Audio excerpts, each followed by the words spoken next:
Highlight today.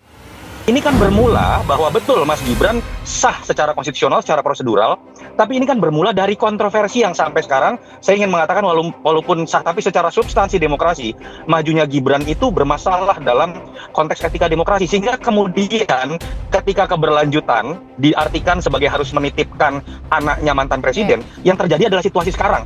Ada ketakutan dari pendukung Prabowo atau masyarakat, diatur-atur nggak nih sama presiden sebelum? Ada nggak cawe-cawe dari presiden sebelum? Artinya masih ada kegelisahan mungkin di sini. Prabowo.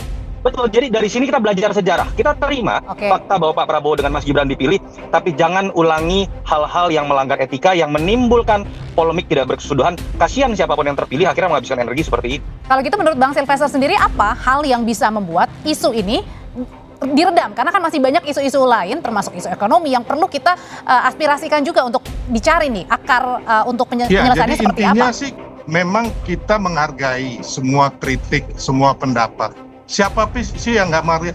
Kita negara demokrasi, siapapun boleh berbicara. Tapi kan intinya bahwa jangan sampai kritikan ini hanya buat mengadu domba. Itu loh, intinya itu.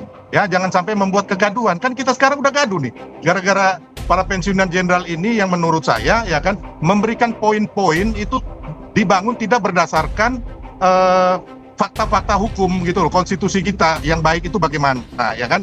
Yang harusnya kan harusnya kita sama-sama para pensiunan ini, ayo umpamanya undang-undang perampasan aset, ayo sama-sama kita kejar agar digolkan. Atau sekarang Pak Prabowo dan Mas Gibran itu ingin agar kita swasembada pangan gitu loh, swasembada energi, swasembada air.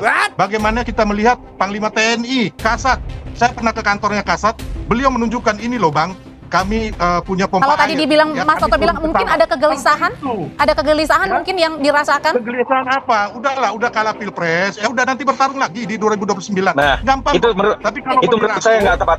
Bang Silvester, Anda jangan. Orang pendukung Ganjar, saya tahu itu. Anda jangan menggunakan logika argumen. Anda kalau seperti ini siapapun yang kalah, Anda anggap tidak punya hak untuk bersuara. Logika Anda rusak atau nggak, Silvester? Nggak bisa loh. Anda ngerti nggak? Logika Anda rusak. Anda uji argumentasi dari Forum Purnawirawan itu. Jangan lihat latar belakangnya. Gitu loh. Poinnya ada nggak sekarang?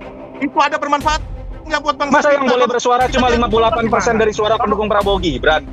Inilah logika yang membuat kegelisahan. Kalau besok ribut-ribut Anda mau tanggung jawab gara-gara ini. Bukan tentang itu. Anda jangan menggunakan logika argumentum ad hominem bahwa ada yang punya hak lebih untuk bersuara karena menang pilpres.